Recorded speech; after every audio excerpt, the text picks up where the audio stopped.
Se acaba la primera parte de los test en Bahrein y estos días no ha dejado a nadie indiferente. Que si la forma de conducir, que si problemas con el motor eléctrico, con el deployment de energía. Bueno, tenemos salseo a raudales.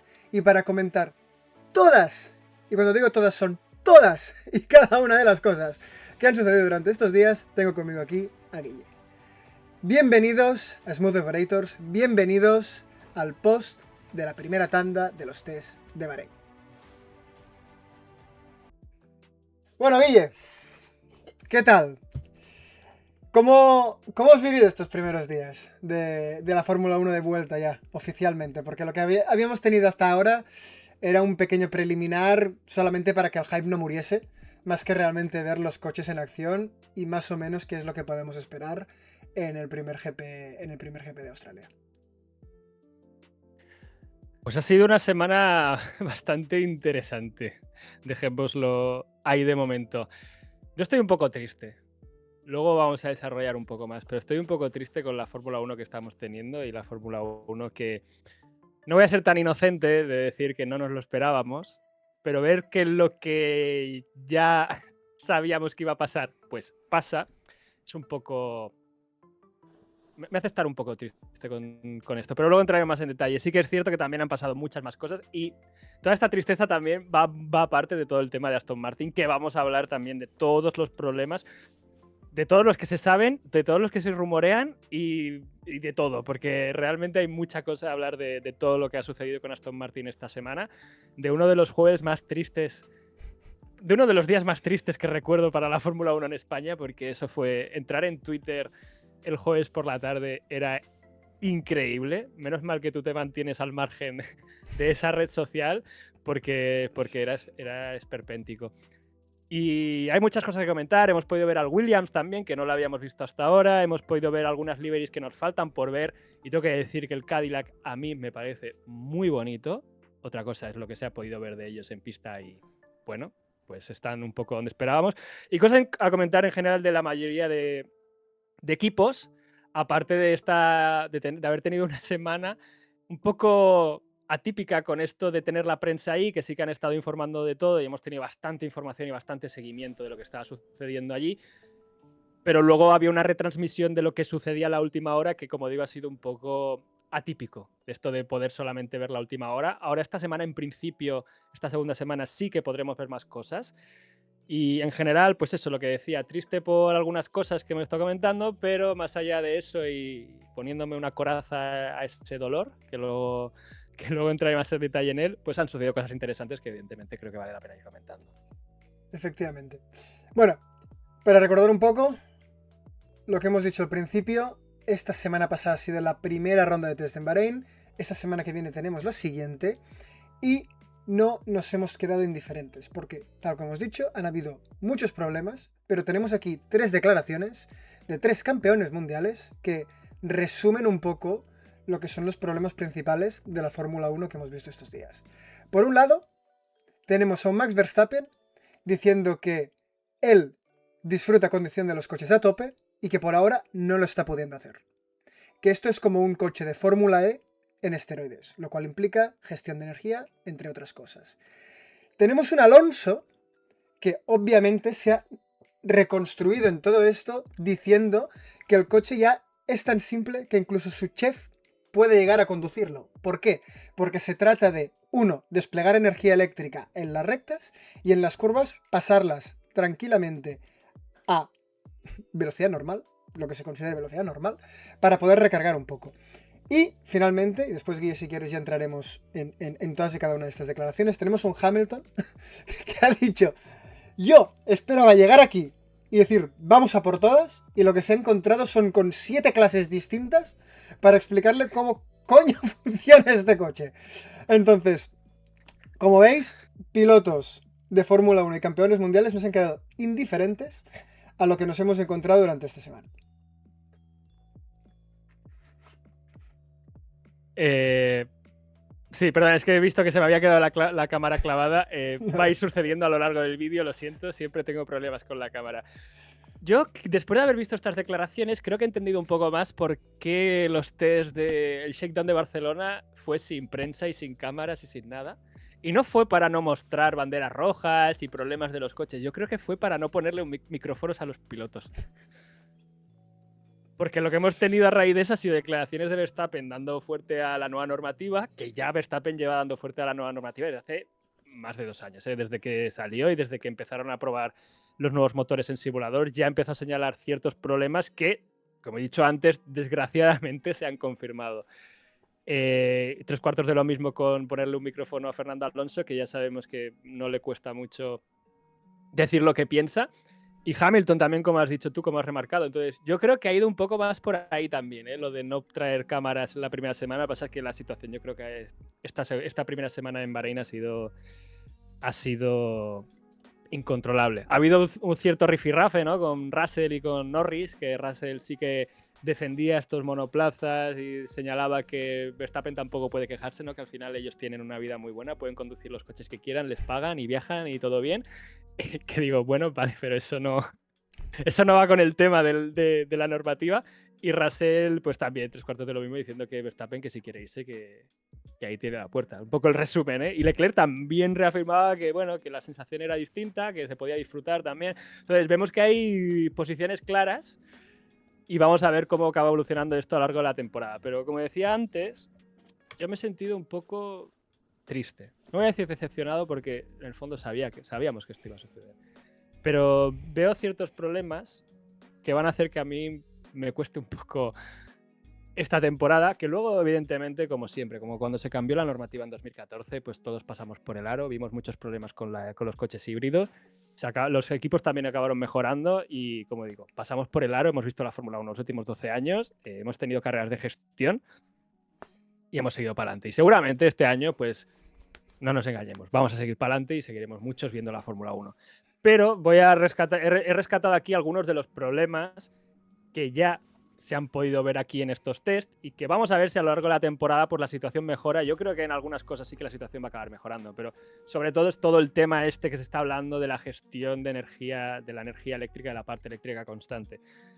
Supongo que ya todo el mundo ya a estas alturas de la película ya estará al corriente, ¿no? De todo el cambio de normativa, pero lo resumo brevemente. Aparte, la unidad de potencia ha ganado mucha más presencia en la parte eléctrica, tenemos un 50-50 más o menos, y luego hay ciertas limitaciones a la hora de cuánto se puede recargar de batería y cuánto se puede descargar de batería. Más o menos son unos 8,5 megajulios, se pueden recargar a lo largo de la vuelta, y el despliegue máximo de variación del estado, el SOC, que se llama el State of Charge, el estado de carga de la batería, puede ser de 4 megajulios. Eso implica que una vez gastas esos 4 megajulios tienes que empezar a recargar. 4 megajulios, tienes un MGUK que ahora te puede recargar o generar 350 kilovatios de potencia. Hago el número rápido, son unos 12 segundos de despliegue total. Entonces aquí los equipos tienen que estar todo el rato gestionando cuánto despliegan de potencia eléctrica y cuándo empiezan a recargar, porque tienen que hacer estos ciclos de carga. ¿Cuándo recargan los equipos? Ahora empiezo a explicar lo que estamos viendo en pantalla, pero lo contextualizo bien. ¿Cuándo recargan los equipos? Pues en las frenadas, que ahora tienen estos 350 kilovatios de regeneración, porque es un motor generador, un motor eléctrico. Gira para un lado y despliega potencia en un eje, gastando energía eléctrica, o si el eje genera un par negativo en el motor, recargas la batería eléctrica porque estás generando energía eléctrica. ¿Vale? Es así. 350 kilovatios, como digo, que se recargan en la frenada, por eso también ahora la parte trasera gana mucha importancia el tema de la frenada y estamos viendo muchos pilotos teniendo problemas de frenada, porque ahora toda esta gestión del brake-by-wire, qué parte va con el freno y qué parte va con la regeneración de energía, pues es mucho más importante que antes. De hecho, esto que creo que lo decía Alan Permain, de que ahora hasta que llegan a los 100 km por hora, casi todo es el MGUK regenerando, que no entra el freno como tal hasta la parte más final. Entonces es una parte muy fuerte. Como digo, puedes recuperar la frenada, pero no en todos los circuitos se frena lo mismo. En Bahrein, más o menos, he estado mirando telemetría de Verstappen en esta vuelta, que es una de las más rápidas que ha hecho, no sé si era la más rápida, se frenan unos 18 segundos. Se tiene el freno mantenido durante unos 18 segundos. Eso te da unos 6 megajulios, o sea, asumiendo que regeneras 350 kilovatios, ¿vale? Haciendo una multiplicación. Más o menos. Total, que no puedes recargar lo suficiente o lo máximo que te permite el reglamento, que son esos 8 y pico. Entonces, siempre van a tener los equipos que estar gestionando la energía. ¿Y cómo la gestionan? Pues como estamos viendo aquí, los equipos, esto es una tendencia general, he puesto Verstappen, que es de los que menos sufrían en esto, porque se dice que el Red Bull Powertrain es de los motores que menos están sufriendo con esto, llegan a mitad de recta, hacen un pico de 338 km por hora a los pocos metros, a los 400 metros de cruzar la meta, que es lo que se ve aquí en la telemetría, y cuando llegan a final de recta ya han perdido algo de kilómetros por hora, ya han bajado, ha perdido 3 km por hora, simplemente porque la parte de combustión, el motor de combustión, está ya recargando la batería eléctrica. Que esto es lo que están teniendo que hacer los equipos, como digo, están teniendo que hacer los equipos. Como no hay suficiente frenada para recargar energía, tienen que estar quemando gasolina. Que esto es algo que ya se decía el año pasado que iba a pasar y estamos viendo que pasa. Entonces, esto también está generando pues, esta parte de gestión de energía, que Gasly y Colapinto decían también que ellos como que tampoco tienen mucho control de lo que se regenera, sino que eres como un pasajero en todo esto, que probablemente evolucione, pero que ahora mismo ellos tampoco tienen como el control y la capacidad de decir, no, pues aquí voy a hacer más despliegue. Está todo como muy controlado desde la centralita electrónica. Entonces, lo que estamos viendo también es muchísimo lift and coast, lo he marcado aquí, desde que dejan de acelerar hasta que pulsan el freno, pasan bastantes metros. Hay como 30 y pico metros, lo he comparado aquí con Verstappen, y luego la siguiente está la vuelta de Leclerc, que es básicamente la misma tendencia, un poco más exagerada. Y te estoy marcando aquí con Red Bull Powertrain y Ferrari, que son dos motores que estaban bien. Si sacáramos la telemetría del Audi, que la onboard que más viral se ha hecho ha sido esta de, no sé qué piloto de Audi era ahora mismo, pero entraba a meta y se veía perfectamente cómo entraba con la batería totalmente recargada, a mitad de recta ya no tenía nada de energía y empezaba a caer la velocidad punta, que era una barbaridad. Y se veía cómo dejaba correr el coche y frenaba, se veía muy claramente, pero la tendencia es esto: gestión de energía todo el rato en recta, lift and coast, están haciendo constantemente también lo que se llama short shifting, que son relaciones de marcha muy cortas, estar cambiando muy rápido para reducir el tiempo de demanda eléctrica que se le exige al motor. Entonces, esto también deriva a otra subtrama que estamos teniendo con todo esto, que es todo el tema del turbo lag, que es que el motor, al no tener el MGUH, el turbo, no es capaz de girar a baja revolución. Entonces, tienen que estar todo el rato revolucionando porque tiene muy poca respuesta al motor a baja revolución. Entonces, aquí estamos viendo que los equipos, y por esto también se habla de que la caja de cambios es un componente muy importante esta temporada. Y luego entraremos en una de las cosas que está haciendo Max Verstappen o que está haciendo Red Bull Powertrains para regenerar más energía. Lo que digo, cambios de marcha revolucionando un montón el monoplaza para dar estos picos que ayuden a estar constantemente regenerando energía. Entonces, ya llevo 5 o 10 minutos hablando y lo único que estoy hablando es de gestión de energía, regenerar energía eléctrica, y es que esta es la Fórmula 1 que estamos teniendo ahora mismo. Luego se le da mucha importancia, que te lo marco en la siguiente, a un truco, como decía, que está haciendo Verstappen, que estamos empezando a ver estos trucos de conducción, que también tienen que ver un poco con la relación de marchas que tienen los monoplazas. Y es que se señalaba que Verstappen era capaz de bajar a primera en zonas en las que muchos pilotos o otros equipos pues tenían que ir en segunda. Al final, tú al bajar un poco más de marcha, a bajar esta marcha, fuerzas al motor a subir revoluciones, como decía antes, con marchas más bajas, generas picos de recuperación de energía eléctrica con el MGUK, y al hacer esto aumentas de golpe el freno motor, lo cual cambia también el reparto de frenada, y esto puede generar problemas de estabilidad de la parte trasera, como decía antes, por toda esta distribución de la frenada entre el MGUK de recuperación y el freno en sí. Entonces, muchos equipos no están siendo capaces de hacer esto, pues porque el coche se vuelve muy inestable, porque su relación de marchas pues no es la misma que la que está buscando el Red Bull Powertrains, que a lo mejor está más dirigida a hacer esto. Pero también es cierto que tú al final, si haces esto, también potencialmente puedes tener peor salida de curva, ya que aumentas el par de salida al estar en primera. Entonces, ya estamos viendo que los pilotos sí que pueden hacer cosillas, pero están muy limitados. Y lo que estamos viendo, como decía Fernando Alonso, es que en muchas curvas pues directamente no están yendo a tope o pierden velocidad en la propia curva. Lo señalaba, creo que en la curva 12, la curva 13, que no lo he puesto en telemetría, de cómo el año pasado pasaban a 50 km por hora más, y este año pues tienen que pasar a menos velocidad para recargar energía, porque lo más importante en esta nueva normativa es tener energía eléctrica en la recta y sacrificar la curva, porque da igual. Y en el momento en el que sacrificas un poco esta curva, pues el piloto no va tan al límite y el piloto importa menos, digamos. Yeah. Entonces, con todo esto, Yo a lo que voy es, ¿por qué me están obligando a ver la Fórmula E? ¿Por qué me están obligando a ver la Fórmula E? Que no es que tenga yo nada en contra de la Fórmula E, pero que no creo que tenga que ser la dirección que tenga que tomar la Fórmula 1. Que ya está, que esto ya se lleva sabiendo desde hace un año, pero el hecho de verlo en pista a mí me ha desmotivado. Porque yo no quiero ver la Fórmula E. Si quiero ver la Fórmula E, veo la Fórmula E. La Fórmula E es un deporte que está creciendo un montón los últimos años y ya me gusta que lo esté haciendo a su manera, esté haciendo su propio legado, digamos, esté construyendo sus propias leyendas, los coches cada vez son más potentes, son más rápidos, pero es que es otra cosa. Entonces, que ahora la Fórmula 1 empiece a adoptar conductas más propias de ese deporte, pues creo que está transformando la Fórmula 1 de una forma que creo que al aficionado tradicional de la Fórmula 1, que ya sé que ha sido totalmente defenestrado los últimos años, solamente viendo el calendario de circuitos, pues creo que es una dirección que a mí personalmente me va a costar verla. Sí que la voy a ver porque a nivel ingeniería, tampoco voy a hacerme el inocente. La Fórmula 1 siempre ha sido en ingeniería. Sí. Siempre ha sido ingeniería y siempre ha dependido de la parte de los ingenieros. Pero claro, ver que el piloto ya directamente pasa a un plano más de gestor o incluso ni eso, como señalaban Gasly y Colapinto, pues a mí personalmente pues no me gusta. Y por no hablar de todo el tema de los adelantamientos, del tipo de adelantamientos que vamos a ver, porque ahora va a ser darle un botón y a mitad de recta pues el adelantamiento estará hecho, todos los problemas con el procedimiento de salida que luego lo comentaremos. Esto que acabas de decir, por eso me suena mucho de RS, igualmente. No, sí, pero me refiero, llevamos los últimos años criticando carreras de gestión por los neumáticos, llevamos criticando que si los adelantamientos con DRS se hacen incluso antes del final de la frenada, que llegan ya a la primera frenada adelantados, y la tendencia este año parece que va a ser esta.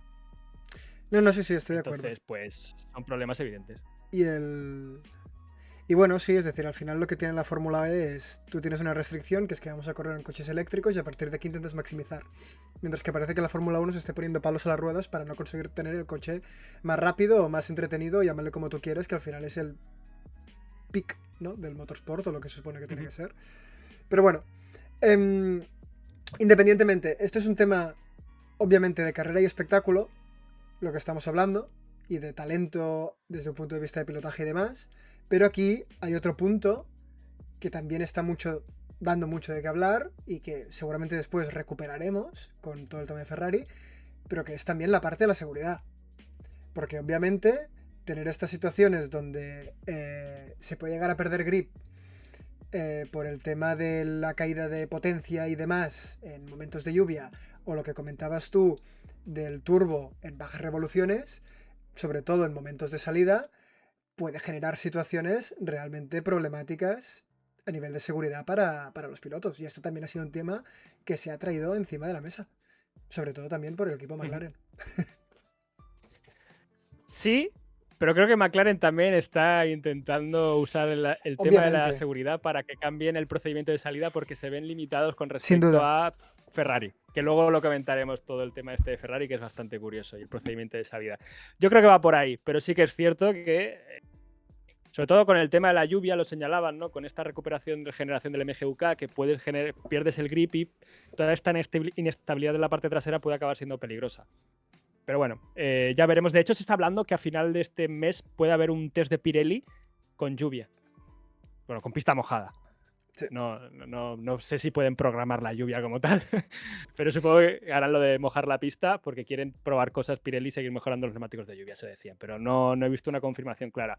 Pero bueno, en definitiva, esta es un poco lo que tenemos actualmente, ¿no? Tú imagínate, Jordi, que vas a ver la final de los Juegos Olímpicos, 100 metros. La carrera de 100 metros, estás esperando esa carrera, y de repente llegas ahí y te dicen, no, son los 100 metros, pero los corredores van a coger un saco de patatas antes de empezar la carrera de 100 metros, ¿vale? Van a cargar el saco de patatas y van a correr los 100 metros. Y tú, bueno, sí, claro, es una carrera de 100 metros, pero aquí hay otra cosa, o sea, es diferente, ¿no? Pues es un poco lo que me está pasando a mí. De sí, son Fórmula 1, están corriendo los circuitos, están dando vueltas, pero ahora estoy viendo unas carreras de gestión tan extremas que, como digo antes, llevamos ya 10 años con carreras de gestión, pero este año me parece que van a ser tan extremas que ya parece otro deporte. Bueno, por eso también te sugería volver a los... Ya veremos cómo la coges. se sugería volver a los V10, ¿no? Y a lo mejor reconstruir el coche otra vez, porque vieron eso y dijeron, tú, menuda cagada, vamos a dar media vuelta. Pero es que esta es una de las cosas que más gracia me hace de la FIA. Sí. Porque la FIA empezó a plantear el tema de volver a los V10 y volver a los V10 o V8 con ecocombustibles, Sí. como si no hubiesen sido ellos los que hubiesen montado este reglamento, ¿sabes? Sí. Bueno. Como si, uy, esto no, esto mal, esto está todo mal, esto está... Pero incluso hay declaraciones de Di Grassi, campeón de la Fórmula E, piloto de Virgin en 2010, años gloriosos de la Fórmula 1, todavía no me acuerdo. Que habla de que las reglas estas híbridas de la Fórmula 1 que es que no tienen, que están muy mal planteadas, que no tienen mucho sentido. Y luego también él habla del potencial de crecimiento que tiene la Fórmula E, que yo estoy de acuerdo con eso, pero es que tienen que haber dos ramificaciones distintas y centrarse en cosas distintas. Y este camino que está haciendo la Fórmula 1, no sé con qué intención. Bueno, sí, me imagino que ha sido por atraer motorizadores como Audi y Honda, que han podido estar interesados, bueno, que han estado interesados en entrar a la Fórmula 1 por esta hibridación extrema. Pero bueno, al final estamos viendo que al deporte pues le va a perjudicar. Como he dicho antes, vamos a pasar la mayoría por el aro y seguramente los equipos van a mejorar y la gestión de energía pues evolucionará a lo largo de esta temporada y vamos a ver la Fórmula 1 que nos queda y con esto de la aerodinámica activa. Creo que el discurso va a ir evolucionando a lo largo de las siguientes temporadas. Este año va a ser muy de unidades de potencia, el siguiente también, pero en algún momento la parte aerodinámica va a empezar a ganar más importancia. Estoy bastante seguro. Y a lo mejor ahí el discurso será otro y veremos otro tipo de carreras. No lo sé. Recuerda la propia era efecto suelo 2022 y 2025, las carreras cómo han evolucionado. Hemos pasado de tener carreras con más adelantamientos a tener carreras de pura gestión de neumáticos Pirelli. Entonces, seguramente pase esto y dentro de 8 carreras podemos tener esta conversación otra vez. Bueno, veremos cómo sucede todo esto. Pero bueno, vamos ya a entrar en los equipos. Vale, que por ahora vamos a conservar pues el orden más o menos que teníamos a raíz de la competición de constructores del año pasado y que poco a poco va a cambiar. Sí. Y que poco a poco va a cambiar a medida que vayamos avanzando en este campeonato de 2026. Entramos en McLaren. Un McLaren que presentó su livery. Podemos decir ya oficialmente, menuda mierda.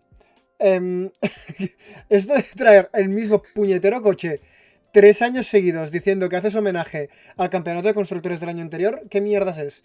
Quiero decir, como si tuvieses una livery icónica como la de Ferrari o como la de Red Bull, ¿sabes? Quiero decir, es una puta mancha naranja con una raya negra. ¿What? Estamos viendo al Jordi más desatado con... Tú creo que eres el fan de McLaren más hater Sin duda. que hay. Si hay algún fan de McLaren, que seguramente lo haya, que levante la mano si lo hay, probablemente tú seas el más hater de todos. Pero es que estoy de acuerdo. Entiendo la filosofía, pero cambiadla ya. O sea, a mí no me están funcionando las liveries, esta papaya negras que están montando desde hace 3 años. McLaren ha sido probablemente los equipos que liveries más bonitas ha traído en su historia. Es que hay un montón de eras de McLaren, de liveries de McLaren que son preciosas. Y digo, es que esta probablemente sea de las que menos me están gustando en toda su historia. Sí, y el espectáculo. Es decir, tú como Lando Norris y como Oscar Piastri, en el momento en el que quitas la manta que está cubriendo el coche y ves exactamente el mismo puto coche que el año pasado, dices, tú, ¿y este show de mierda? ¿Para qué? Para presentar lo mismo. ¿Sí, no? Que no sé. Quiero decir, todo el mundo ya tiene el Lego, ¿sabes? Si quiere. No sé, da igual. Da igual. Pero bueno, vamos a hablar un poco, Guille. Cuéntanos un poco lo que han sido los tests de McLaren, dejando ahora de lado la livery. Sí, y tómate una tila, Jordi, porque... No, realmente, fíjate que de McLaren estuvimos hablando en el shakedown, ¿no? Que tuvieron ciertos problemas, que si estaban mal, que si no rodaron todo lo que hubiesen querido. McLaren ha sido el equipo que más ha rodado, que también quiero decir que haya rodado un poco más o un poco menos, a mí no me parece tampoco muy representativo, me refiero, excepto que cuando los equipos que han rodado claramente mucho menos porque han tenido muchos problemas, como sería el caso de Aston Martin. Comparar a McLaren con Haas a nivel de vueltas, hay 30 vueltas, sí, pero tampoco es como wow. A lo que voy es que McLaren las sensaciones las ha tenido mucho mejores. McLaren al final ya dijimos que fueron los coches que llegaron más evolucionados al Shakedown de Barcelona y lo que hemos visto en pista ha sido prácticamente una continuación de lo que se vio en Barcelona. No ha habido prácticamente actualización.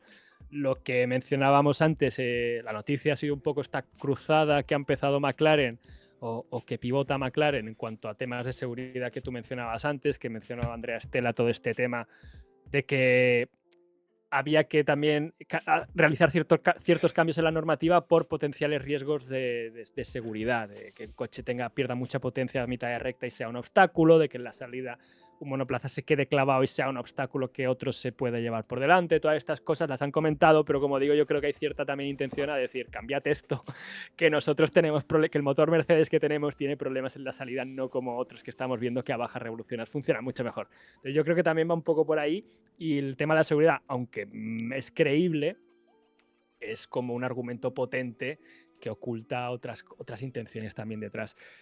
Y poco más que decir. Lo último que queda rescatar son declaraciones de Piastri, las cuales que creo que dice un poco las sensaciones o transmite un poco las sensaciones generales de la mayoría de pilotos. De no sabemos realmente cómo estamos. Creen que no están como para optar al campeonato, que no son el equipo líder ahora mismo, pero la sensación general es esta, de que son unos test, es un shakedown, y creo que las diferencias entre muchos equipos no son tan grandes como parecen, y que verte si estás segundo, tercero, cuarto, pues lo decidirá la primera carrera en Melbourne. También creo que todos los equipos motorizados como Mercedes están yendo de tapado. Mercedes especialmente. Los clientes no sé tanto, pero Mercedes, luego hablamos de ellos. Yo creo que como esta especie de subtrama política por el cambio de normativa, creo que Mercedes está yendo un poco no mostrando todas las cartas, o eso es lo que se está diciendo. Bueno, es lo que creo y lo que veo que se está diciendo mucho en la prensa. Y luego hablamos de esto porque Verstappen ha dejado unas declaraciones que me parecen relevantes. Y poco más realmente que decir de McLaren. Podemos pasar. Había alguna foto más por ahí interesante, pero no la he acabado poniendo, así que pasamos adelante. No, saltamos ya directamente a Mercedes y creo que queda bien hilado con lo que decías. Que aquí principalmente es esta guerra que comentabas política que ya hemos ido retransmitiendo a lo largo de estas semanas respecto a los motores y todo el tema del volumen de la cámara de compresión, de la cámara de compresión, perdón, y demás. Entonces, Guille, no sé si quieres explicar un poquito más las nuevas actualizaciones que han habido en este sentido. Sí, podemos comentarlas rápidamente en un periodo de 15-20 minutos, las últimas novedades sobre este tema. No, porque me ha parecido interesante. Voy a intentar explicarlo rápidamente. Realmente tampoco quiero perder mucho tiempo en esto. Pero sí que hubo una actualización que me pareció interesante en el medio Autoracer, que están siempre muy puestos en todo este tema técnico, y rescatan algo que alguna vez ya hemos comentado, que se decía que este aumento del ratio de compresión del motor Mercedes era por gestión de la expansión de los materiales internos del cilindro, como que reducían el tamaño por dentro y aumentaban el ratio de compresión. Pero no sé si te acuerdas del año pasado cuando hablamos de esos skits extensibles que tenía McLaren, que haciendo 4 números veías que es que no tenía ningún tipo de sentido, porque tenías que elevar el metal a 1000 y pico grados o 1400 para acabar consiguiendo alguna deformación que ni siquiera era relevante. Entonces aquí estábamos hablando de que para realmente modificar el volumen del cilindro tienes que irte a temperaturas prácticamente irreales o coeficientes de expansión un poco de material de Wakanda, ¿sabes? De vibranium, o sea, material de cómic prácticamente. Unas propiedades un poco irreales. Entonces planteaban una cosa que me parece interesante, de qué también pueden estar haciendo. Entonces la comento un poco por encima, porque al final, cuando hablábamos del ratio de compresión, no este ratio entre el volumen que queda en el cilindro cuando el pistón está abajo y el volumen que queda cuando el pistón está en su máximo desplazamiento, en la parte más alta, este ratio entre estos dos volúmenes, que al final es una medida geométrica que, como decimos, mide la FIA desmontando el motor y realizando unas mediciones, rellenándolo con líquido. Albert Fábrega tiene un vídeo chulísimo explicándolo, que no voy a perder yo tiempo explicando algo que explica él de forma 1000 veces mejor de lo que puedo hacerlo yo ahora. Pero lo que señala el medio Autoracer es que lo que podría estar haciendo Mercedes es aprovechar esta precámara que hay a la hora de conectar la bujía al cilindro, porque la bujía no va directamente metida en el cilindro, sino hay una especie de espacio que se le llama precámara, que está permitida. Y lo que podría haber hecho Mercedes es hacer como una especie de cavidad que estuviera dentro de esta precámara y que se llenara de aire normal, o bueno, del líquido de llenado normal en condiciones en frío, pero luego en funcionamiento la interacción entre la cavidad y la precámara no fuese... que por expansión de los materiales o por la propia dinámica del fluido en ciclos tan rápidos, porque no hay que olvidar que estamos hablando de 12.000 revoluciones por minuto, no sé, 200 revoluciones por segundo, así haciendo el cálculo rápido, va por ahí, y unos pues 50 subidas y bajadas, ¿no? Pues es un motor de 4 ciclos. Pues al final estamos hablando de movimientos extremadamente rápidos, entonces el flujo ahí no se comporta como se comportaría en velocidades mucho más lentas. Entonces lo que se dice es que esta cavidad quedaría rellenada y en el momento en el que está en funcionamiento estaría ocupando un espacio que no se utiliza. Entonces esto reduce este VCC que se ve aquí, sería más pequeño que en el motor en funcionamiento y esto hace que el ratio de compresión aumente. Al final la ignición se realiza en esta precámara para hacerla más controlada, porque como se está trabajando con mezclas pobres, mezclas de combustible-aire pobres en la ignición de estos motores de Fórmula 1, porque está todo muy regulado por la normativa, para hacer la ignición más eficiente y controlar el knocking se hace esta ignición en esta precámara que está comunicada luego con el cilindro por unos orificios. ¿Vale? Entonces, se ve que podrían estar generando, habrían diseñado una pequeña cavidad que funcionara de esta forma, que en estático, en frío, se llenara normal y se vaciara normal. Entonces ese VCC no se reduciría, el bol líquido ocuparía todo lo que tiene que ocupar, digamos, pero luego en funcionamiento, por X comportamiento del fluido o por expansión del material que cerraría o limitaría el acceso a esa cavidad, esta cavidad no se llenaría, no sería aprovechable del todo, entonces el volumen de la cámara de combustión se reduce. No sé si es verdad, simplemente es la teoría que señala en Autoracer y podría ser una conjunción de las dos cosas.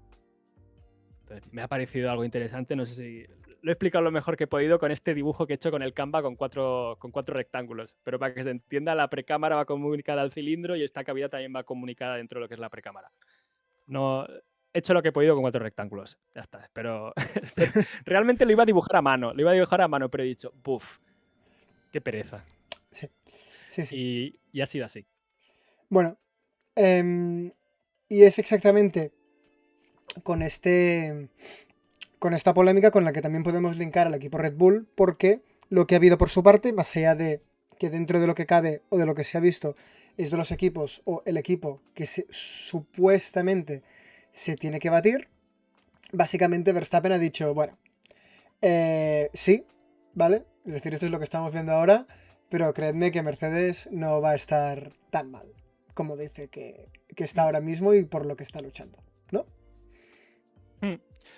Podemos hablar, sí, es que al final es hablar de Red Bull, Mercedes, ahora mismo, como digo que hay como decimos que hay esta especie de batalla política, se ha visto a Mercedes tener muchos problemas y estar mucho con el box cerrado, que probablemente los tengan, ¿eh? Yo no creo que haya ningún equipo que esté perfecto. Mercedes va a tener problemas por mucho motor por muy bien que esté el motor y por muy buena recuperación de la energía, porque tengan un motor de combustión que es cierto al tener al supuestamente tener estos caballos extra, al final puedes ayudar a regenerar más la energía, como decía antes, quemando gasolina, como explicaba antes, de que utilizan el motor de combustión para regenerar la parte eléctrica, para regenerar energía eléctrica. Entonces, no sabemos hasta qué punto Mercedes ha estado un poco de tapado. Yo tampoco me creo lo de que...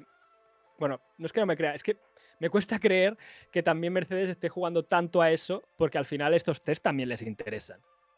Entonces, estar perdiendo horas de kilómetros, no sé cuánto hay de verdad y de actuación en lo que están haciendo, pero se dice por la prensa que pueden estar actuando mucho.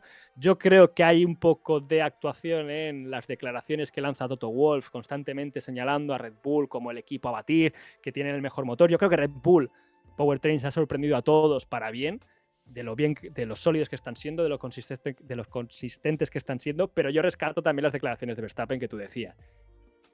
Señalando que ya llegaremos a Melbourne y veremos lo que tiene realmente Mercedes, que yo lo sé. Claro, si hubo conversaciones el año pasado por el potencial fichaje de Verstappen a Mercedes y Toto Wolff le ha enseñado cosas, del potencial de este motor o de lo que tienen con este motor, a lo mejor Verstappen sabe que sí que se están tapando un poco. No lo sé. Pero dentro de todo esto, ya hablando de Red Bull parece que está siendo de los mejores en estos tests. En el Shakedown ya dijimos, muy buenas sensaciones, rodaron un montón. Y en estos test de Bahrein se ha confirmado que siguen rodando un montón. Tienen problemas como todos los equipos tienen problemas, como digo, pero de momento se están mostrando muy fuertes y además tienen toda esta parte que comentábamos antes de esta especie de truquito o diferencia a la hora de gestionar las relaciones de cambios que les permite atacar ciertas curvas con marchas más bajas y esto les ayuda también a la regeneración de energía. Entonces, es que aquí vamos a tener una Fórmula 1 en la que a lo mejor a una vuelta pues uno es más rápido, pero luego en una tanda larga la gestión de energía la hace mejor y acaba siendo más rápido. Entonces, vamos a tener como, yo creo que puede existir esta dualidad en muchos grandes premios y de momento Red Bull se señala como uno que está gestionando muy bien la energía a una vuelta. Y sin embargo, Mercedes hemos visto que han rodado mucho menos. Entonces, yo creo que entre estos dos van a estar en Australia ser el número 1 si Mercedes no se está tapando. Y de Racing Bulls tampoco hay mucho que comentar. Misma unidad de potencia. Han rodado también bastante. Probablemente sean los que lideren esta zona media. Así tenía que anotado que Pierre Bachelet ha dicho, el director jefe técnico de Red Bull, que tienen problemas de sobrepeso. Pero que muchos equipos en realidad creo que están teniendo problemas de sobrepeso que no lo dicen. Otros sí que lo dicen, luego entraremos Otros sí, en eso. como el que provocó la catombe de Twitter España el otro día. En fin, vamos a entrar a Ferrari, que de Ferrari lo gracioso básicamente ha sido que, y a ver si esto lo puedo explicar con mi tono así. Recordemos que antes habíamos comentado que había habido una mínima polémica alrededor del hecho de que faltaba el MGUH. Y esto, pues lo que ocasionaba era que en situaciones donde el coche está poco revolucionado, que no haya la activación del turbo y que se pueda utilizar, ¿no? Pues básicamente aquí los equipos lo que han dicho es, tú, máquinas, esto cuando vayamos a salir, es decir, en el momento de la salida, vamos a tener un problema, porque supuestamente tenemos que revolucionar el coche unos 10 segundos para poder aprovechar esto y salir bien. Cosa que Ferrari ya el año pasado indicó y dijo, oye, vamos a tener un problema con esto. Todos los equipos le dijeron, come los huevos, ya está yendo mal la temporada, déjame en paz. Y Ferrari dijo, ¿ah, sí? Pues vale.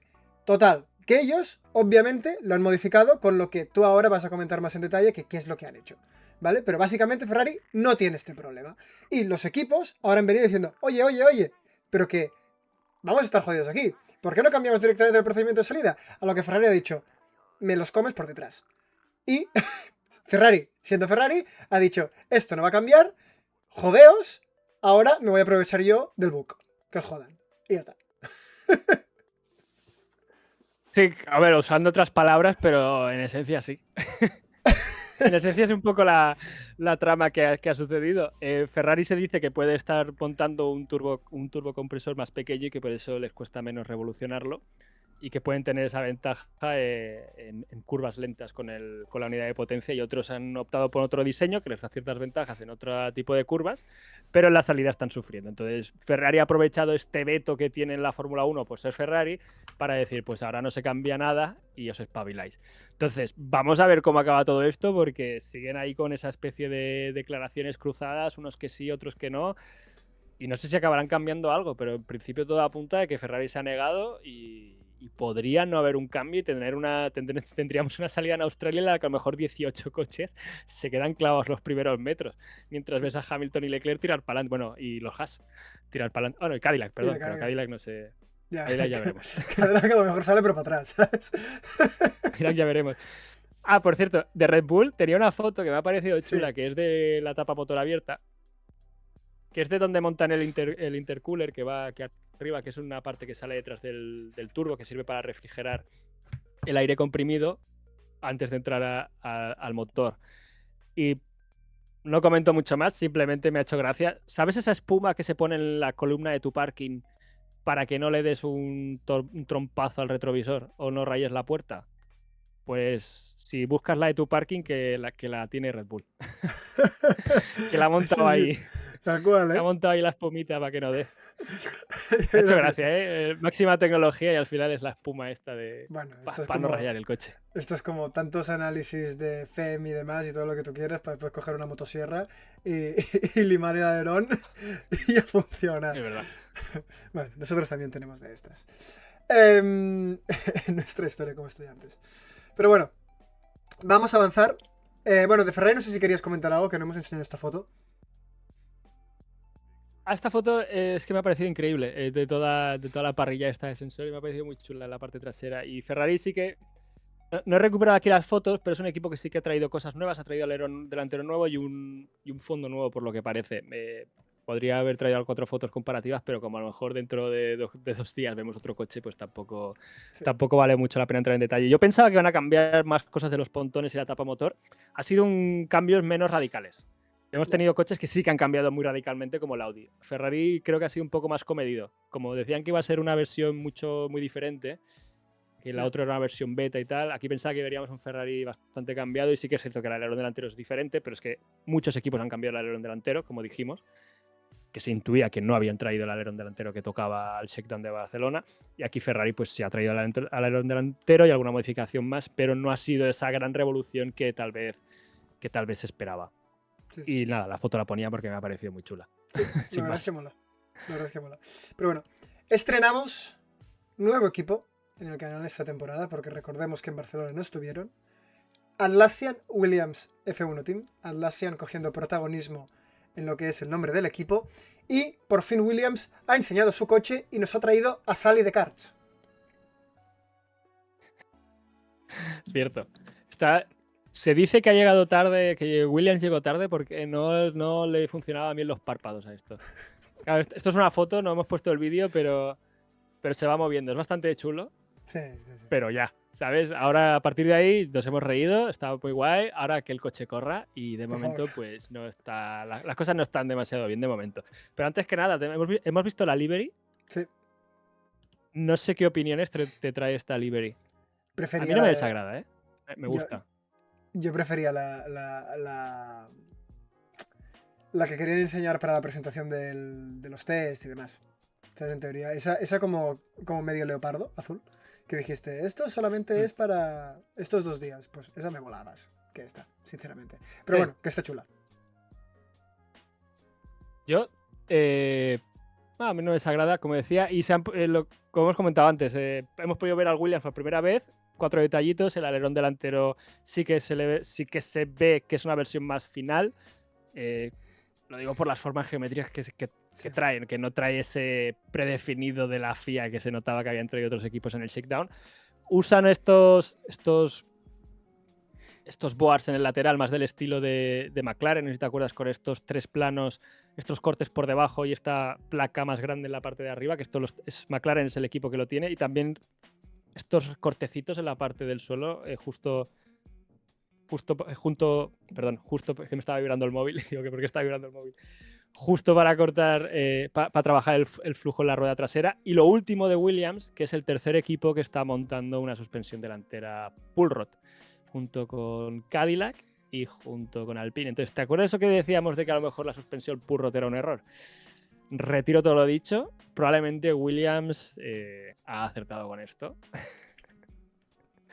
Williams, por ser Williams y estar dirigido por James Bowles, probablemente sea el equipo que ha acertado. Es lo último. Y ganará el mundial. Es lo último que quiero decir.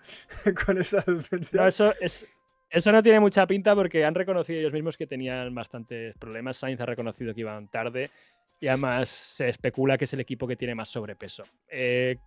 ¿Cuánto? Pues depende del medio, se dice una cosa o se dice otra. Entre 30 a 40 kilos de sobrepeso, ya veremos si en algún momento hay alguna cifra más oficial o algunas declaraciones al respecto. Suelen haberlas cuando ya lo han solucionado, entonces cuando solucionen el tema ya sabremos cuánto han tenido que recortar en peso. Y de Williams, no he puesto aquí la imagen, pero sí que se veía que tenían ciertos problemas con el tema de cambiar la cantidad de carga aerodinámica, es decir, esta aerodinámica activa entre recta y curva. Se veía que en recta el coche se levantaba porque pierdes carga aerodinámica, pero a la hora de poner el Williams pegaba un bote bastante llamativo que picaba con el suelo, incluso Ya. a final de recta. Y hay un par de imágenes en las que se ve esto y parece que tienen algún tipo de problema con el ajuste de suspensiones para acabar de controlar bien cómo se comporta el coche en recta y en curva con estos dos modos de carga aerodinámica. Ha sido uno de los equipos que se les ha visto más con este tipo de problemas, aunque yo imagino que el resto también estarán teniendo la suya. Ya. Bueno, ya hemos repasado los primeros 5 equipos de la temporada anterior. Vamos a entrar con el main character de este vídeo, pa' mal, que es Aston Martin. Entonces, Guille, como siempre, que empiece la sección. Bueno, como decía antes, el jueves se vivió uno de los días más tristes de la Fórmula 1 en Twitter España. Por lo que se estaba viendo en pista del Aston Martin, o de lo poco que se estaba pudiendo ver en pista del Aston Martin, porque ha sido el equipo que menos ha rodado. También se vieron imágenes del Lawrence Stroll saliendo del paddock y sobre todo las declaraciones que hizo Lance Stroll diciendo que estaban 4 segundos por detrás y que todo iba mal, que tenían problemas de vibraciones, el motor iba mal, todo iba mal. Y luego, por contraparte, esa especie de celebración con todo el mundo haciendo la ola porque el coche superaba los 300 km por hora o el motor revolucionaba por encima de 12.000 revoluciones. Entonces, se han dicho muchas cosas de qué problemas puede tener el Aston Martin, aunque llega un punto en el que casi podríamos decir que funciona bien en el Aston Martin ahora mismo.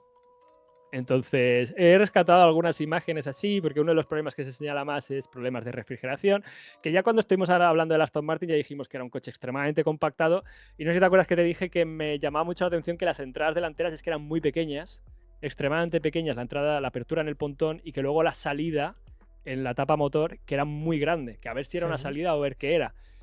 Y sí que hemos visto que era una salida y que incluso la han tenido que ir abriendo con más rejillas todavía. De hecho, incluso estuvieron probando asimetría en el uso de las rejillas. Más rejillas en un lado que en el otro. Luego está esta foto que es chulísima de los radiadores. Estos son los pontones abiertos de cómo va el radiador dentro. Por ahí entra el aire y se realiza este intercambio de calor para refrigerar la parte interna. Entonces, claro, el pontón es tan pequeño que el radiador tiene que ir siguiendo perfectamente la curvatura, súper comprimido, súper compactado.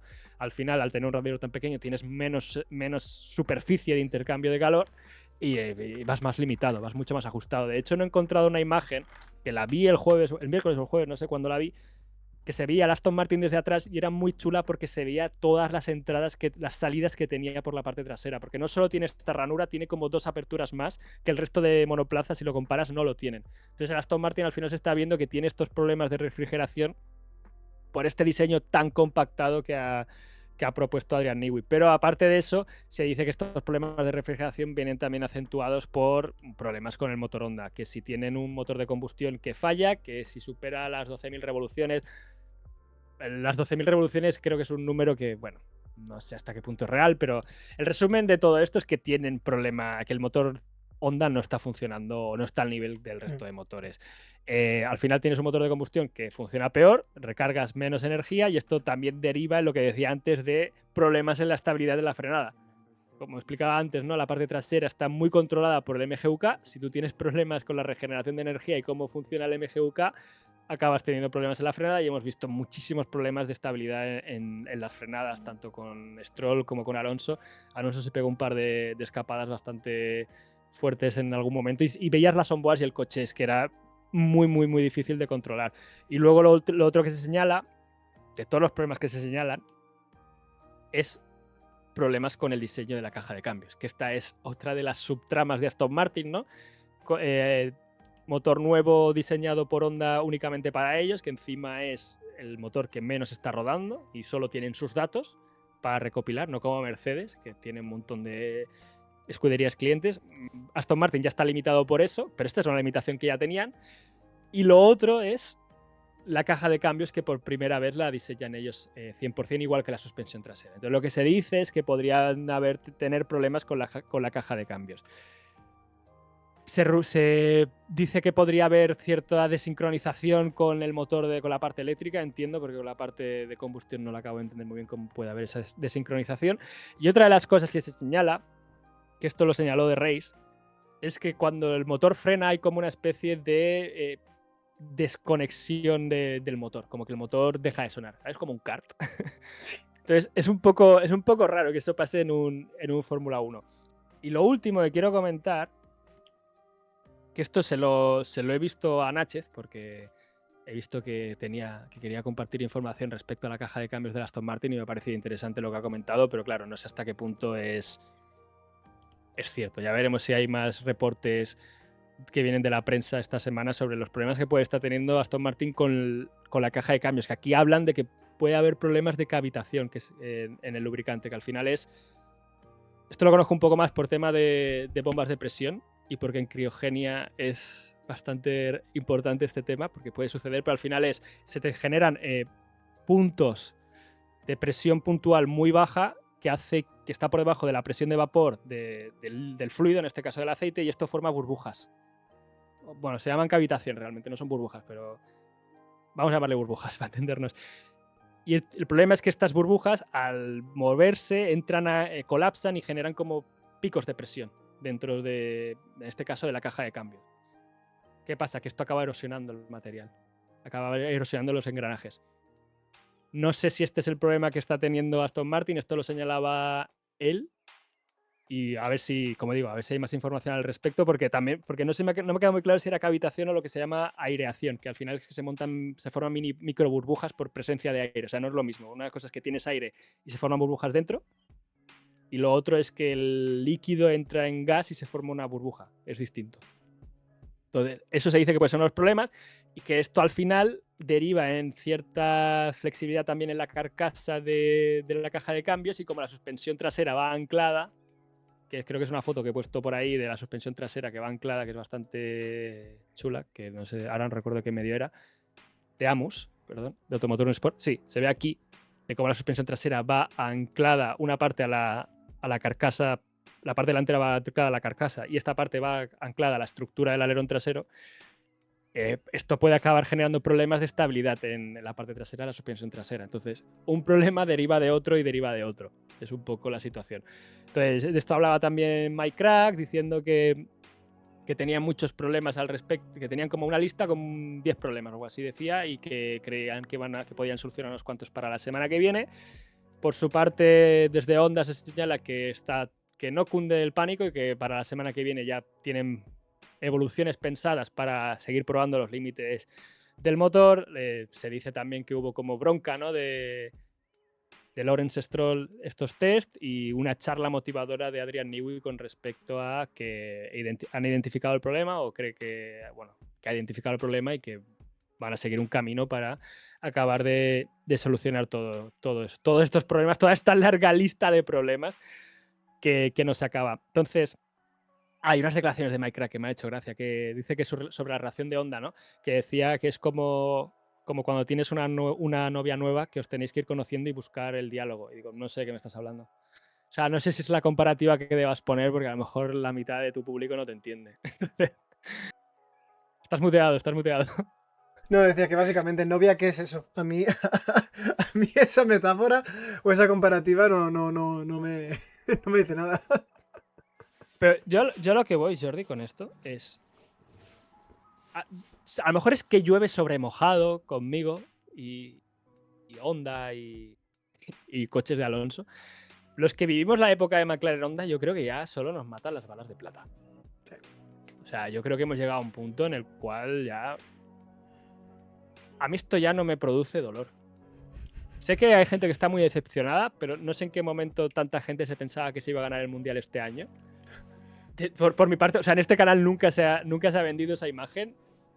Se le ha visto potencial al proyecto, evidentemente, porque el potencial lo tiene, ¿no? Y sobre todo respaldado por la figura de Adrian Newey. No quiero entrar en los rumores de que Andy Cowell podría abandonar la estructura, que esos rumores no me acaban de gustar mucho. Y cierta reestructuración que hubo a final de temporada que es ciertamente llamativa. Vamos a intentar centrarnos en lo positivo, que ya tenemos muchas cosas malas. Pero es evidente que el hecho de que Adrian Newey sea el que lidera esto da cierta esperanza, a nivel de que muchos de estos problemas se van a acabar solucionando. Entonces, yo por mi parte, los argumentos para seguir pensando que Aston Martin puede acabar trayendo un coche competitivo siguen ahí.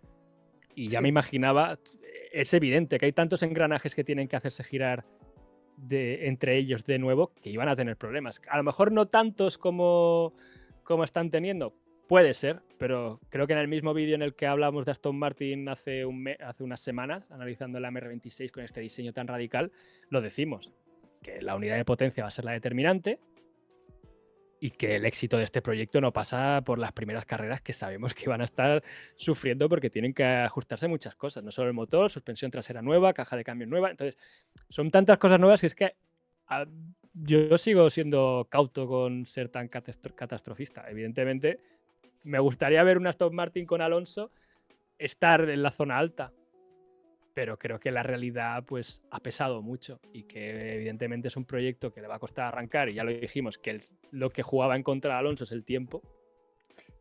Por pena sí. Pero bueno, yo también opino lo mismo. Es decir, de la misma manera que tampoco creíamos que esto iba a ser revolucionario, tampoco tiene por qué ser una catástrofe, ya irá evolucionando. Y no descarto no solamente mejoras de esta semana, sino a lo largo de la temporada. Y obviamente yo creo que empieza a ser bastante indicativo el año que viene. Y no estoy diciendo esto solamente ya para tirar la toalla, sino que al final es, bueno, vamos a ver cómo se comportan los coches, vamos a ver cuál es la ruta a seguir para desarrollarlo, y el primer año es un poco de tanteo. Habrá equipos que lo habrán acertado más, habrá equipos que lo habrán acertado menos. Pero es a partir del siguiente año donde la cosa empieza a cambiar.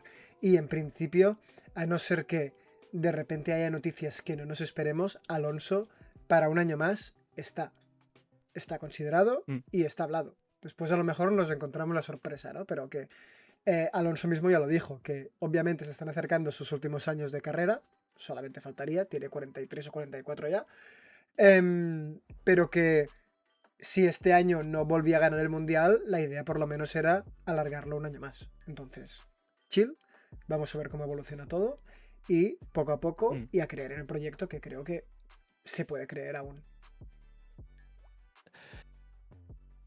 Sobre todo también es que se ha hablado mucho del MP418, que es uno de los grandes fracasos de Adrian Newey. Es un monoplaza de los últimos que diseñó McLaren que ni siquiera llegó a tocar la pista.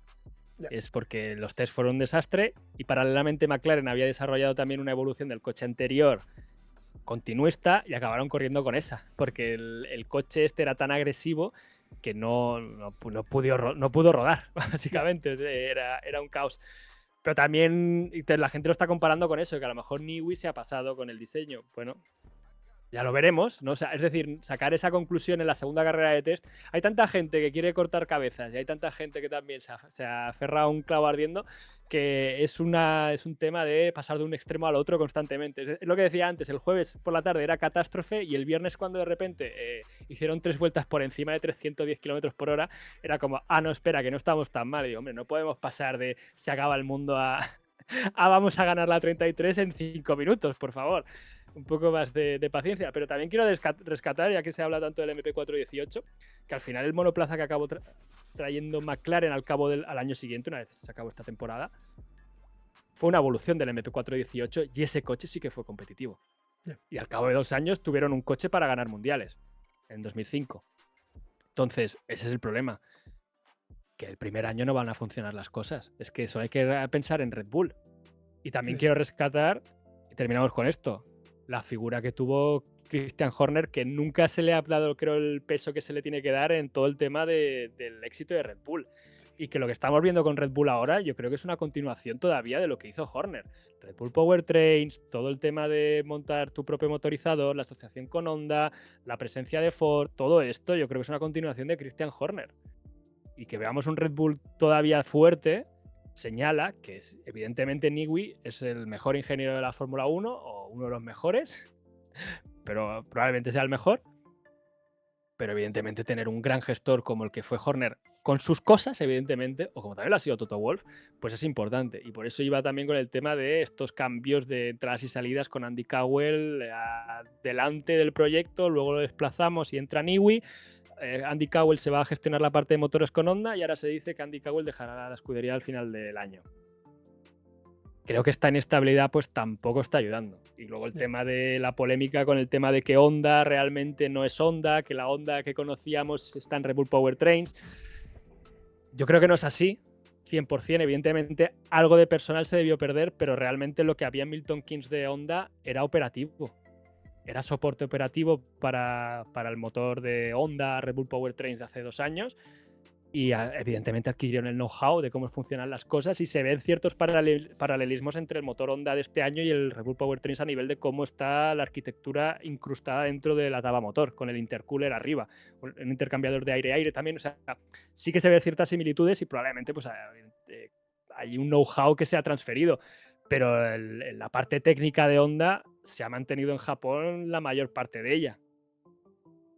Y yo, como digo, algo se ha perdido seguro, pero Honda tampoco, a nivel compañía, tampoco va a ser tan tonta, digamos, de perder a todos sus ingenieros, Sí. ¿no? De decir, pues iros a Red Bull Powertrains, venga, buenas tardes. Hombre, ¿no?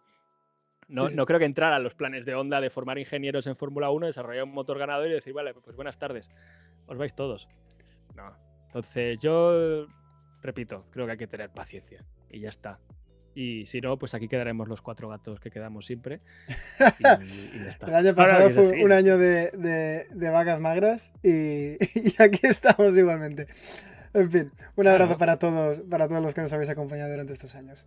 Supervivientes. Exacto. Dicho esto, vamos a avanzar porque aún nos quedan 4 equipos, aunque en teoría vamos a pasar por ellos bastante más rápido que los que hemos pasado previamente.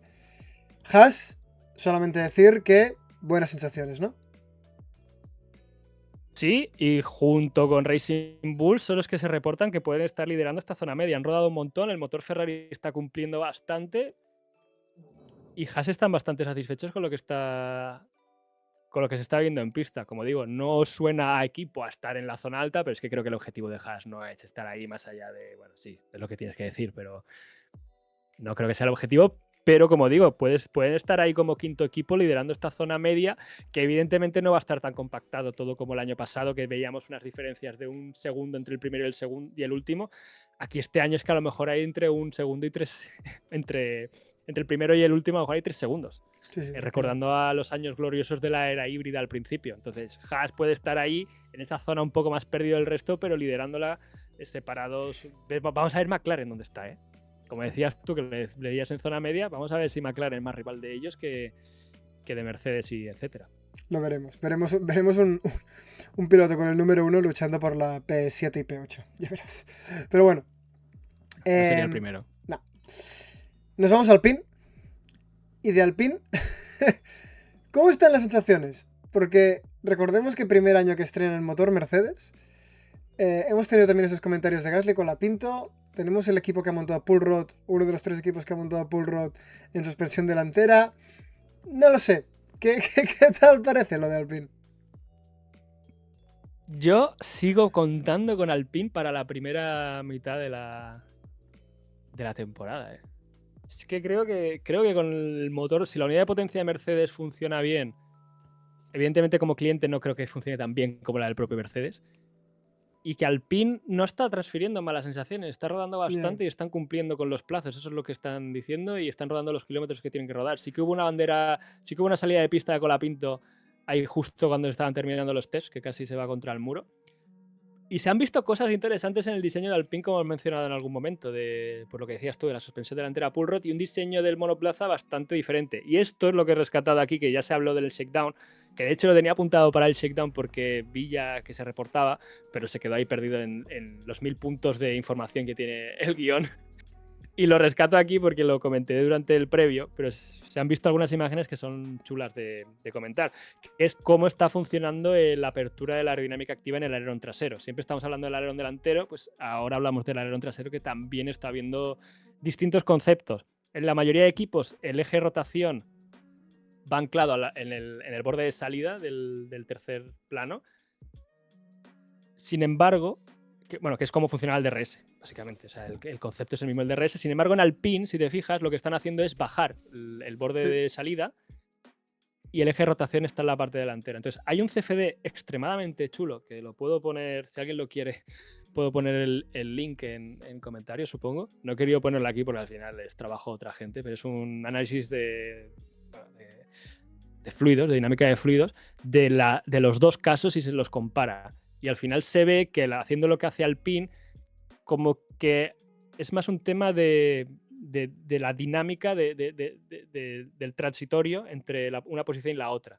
Al final, con lo que hace Alpine, ayudas a que la capa límite no se desprenda por debajo. Sin embargo, la otra forma estás separando directamente las dos superficies y la capa límite se tiene que adherir. Y eso te da como unos segundos en los cuales el Alpine es capaz de retener más carga aerodinámica y poder frenar un poco más tarde. Es un comportamiento dinámico un poco distinto. Entonces, me ha parecido interesante. Luego sí que es verdad que a lo mejor el beneficio que puedes tener en recta no es tanto, pero se habla de diferencias extremadamente sutiles.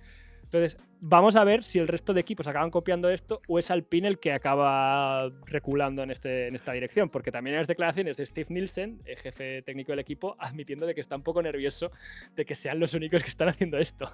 Que a lo mejor se esperaban que hubiese más gente probando esto. Lo que te iba a decir, este es el típico momento en el que llegas a clase, ves que todos tus compañeros han entregado el proyecto y dicen, ah, hostia, que se podía hacer de esta manera. Yo no había pensado que podíamos meter el eje de rotación en la punta, ¿sabes? Y te das cuenta el día del examen final. Entonces, bueno, a ver qué tal. No sé, hay ganas, a ver si funciona mejor realmente. Luego está la foto siguiente, ya enlazamos con Audi, porque se ve la foto esta que es bastante chula de cómo abren los distintos alerones traseros. Y puedes ver el de Red Bull, McLaren, Mercedes, cómo abren, como digo, como la forma tradicional, el de Alpine que cae la parte trasera, y el de Audi va completamente a su bola. Y han puesto el eje de rotación en la parte central del perfil. Entonces como que se queda a mitad, se abre como por arriba y por abajo, digamos. Entonces, no he entendido muy bien por qué. No he encontrado ni una justificación por parte del equipo Audi, ni ningún análisis técnico así de gente más especializada. No he encontrado una explicación. No sé si es para lanzar el flujo a la parte trasera de alguna forma a la hora de entrar en recta. No sé si es porque esto ya son películas mías que las comenté en el vídeo del Previous en el que me abandonaste, traidor. Y a la hora de poner el eje de rotación más cerca del centro aerodinámico del perfil, tú estás reduciendo el brazo de palanca entre los dos. O sea, el centro aerodinámico es donde actúa la carga aerodinámica. Si pones el eje de rotación más cerca de ese, el momento que genera esa carga aerodinámica es menor en el mecanismo de anclaje. Para reducir la fuerza que tiene que hacer ese mecanismo de anclaje, puede ser, y quitar peso, pero no me parece que sea algo como tan grande el cambio. Entonces no lo sé. No he encontrado un reporte ni nada del estilo, pero Audi de momento pues está haciendo ya sus cositas. Y ahora ya empezamos a hablar de Audi que sí que han hecho cositas en este test de Bahrein. Hostia, qué bonito me parece el coche, ¿eh? Te lo digo de verdad. ¿En serio? Sí, me parece el livery de coche ganador. Y no va a pasar de P17, pero... No. Realmente lo que reporta la prensa es que no están tan mal, ¿eh? Pues ojalá. Audi. Y que la motor Audi, pues evidentemente, pues tienen sus problemas, sobre todo se dice a bajas revoluciones que le cuesta salir, eso que hablábamos, tantos problemas con el turbo lag y tal. Parece que Audi es uno de los problemas uno de los equipos que más están sufriendo, aparte de el ejemplo que ponía antes, ¿no? Con la recuperación de energía, que uno de los más claros que se ha visto es Audi, que pierde muchísima velocidad a final de recta. Pero bueno, siguen trabajando en ello. Y Audi, unas cosas que han sido muy llamativas, que han traído un coche muy diferente a nivel de pontones de lo que trajeron en Barcelona. No sé si te acuerdas que cuando lo vimos en Barcelona, lo comentamos, dijimos, es un coche... Parece como muy básico si lo comparas con otros.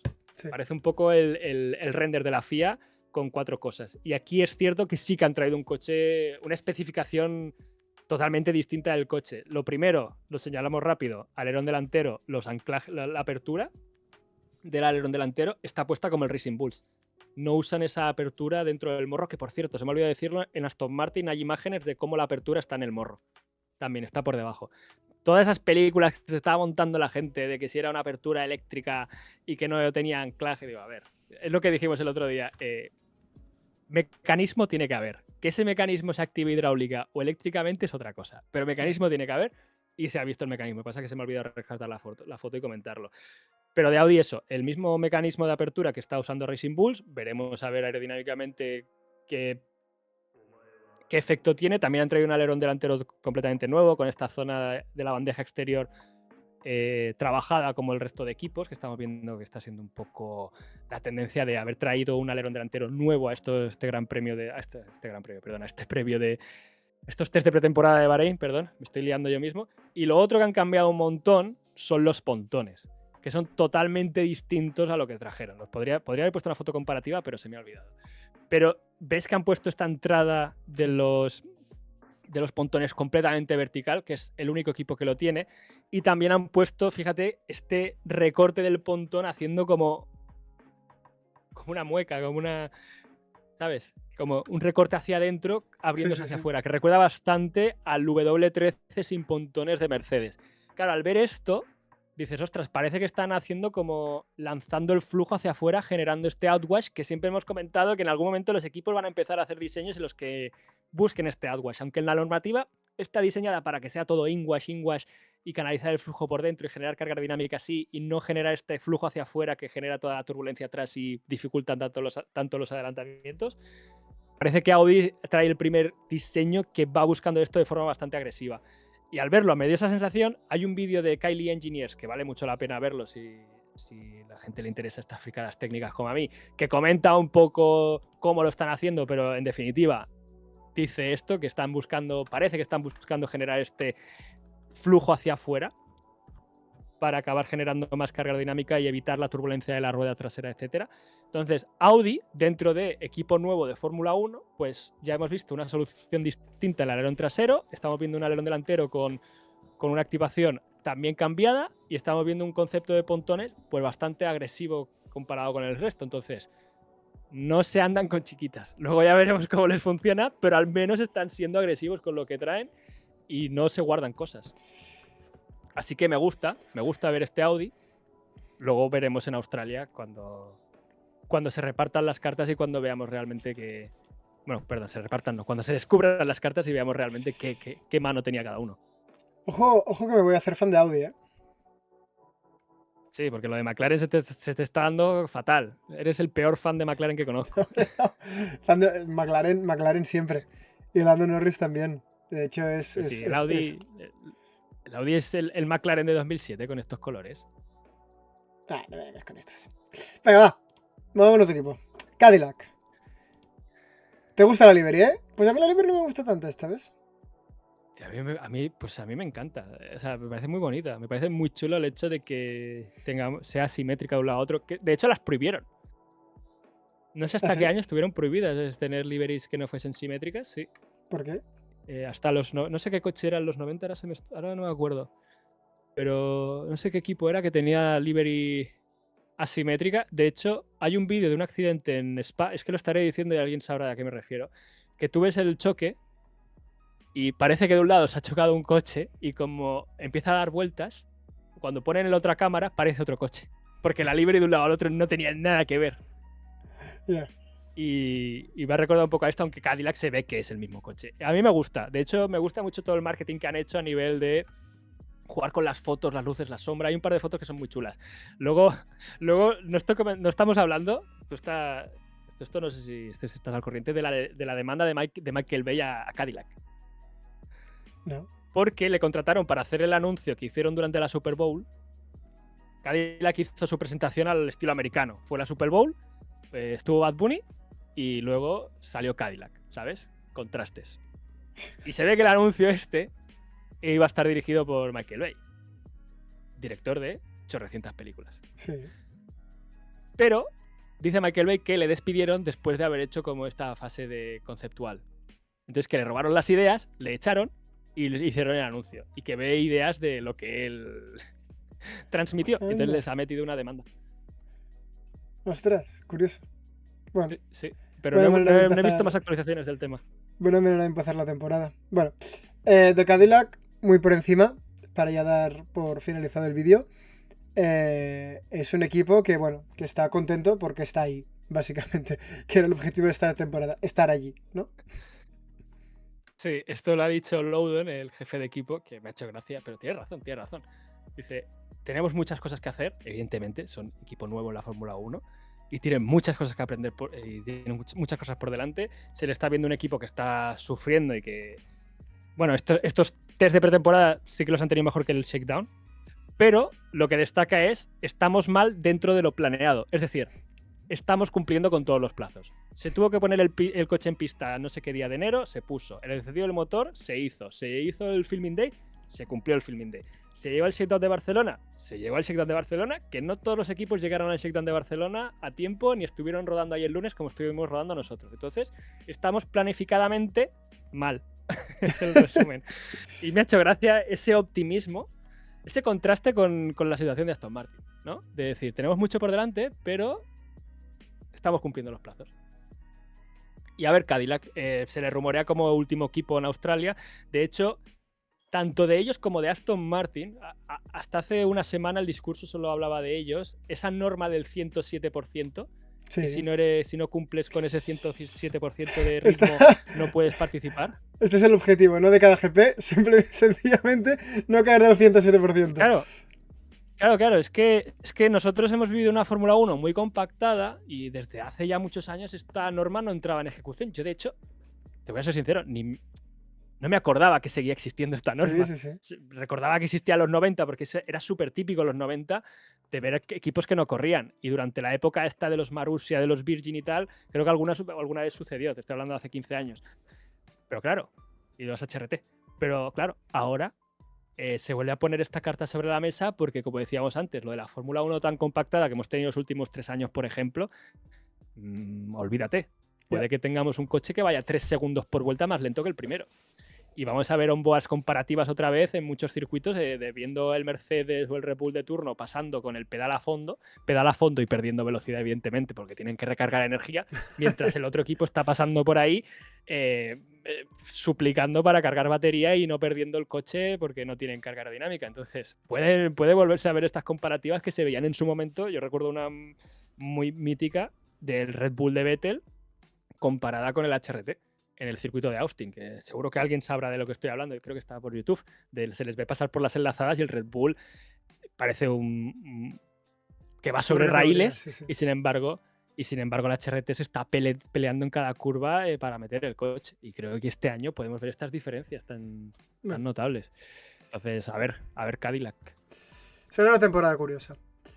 Pero bueno, con esto yo creo que lo podemos dejar ya. Hemos hecho un repaso tanto a lo que hemos visto de esta primera tanda de tests a nivel generalista de la Fórmula 1, al igual que también un pequeño repaso de los equipos. Vamos a ver qué nos depara esta segunda sesión de esta semana. Y después, ya sí que sí, la cita principal es en Melbourne. Entonces, poco que nos queda. Obviamente, repaso de esta segunda tanda de test y nos quedará el mítico de las predicciones con la que vamos a empezar nuestros jueguecitos esta temporada, Guille. Y ordenar las liveries. Y ordenar las liveries. Que no lo hacemos a final de temporada, pero sí que lo hacemos a principios. Si nos acordamos. Pero sí, es el objetivo, Ese es el objetivo. En fin. Muchísimas gracias, como siempre, a todos los que habéis llegado hasta aquí. Esperamos que hayáis disfrutado del vídeo y nos vemos en el siguiente. Chao.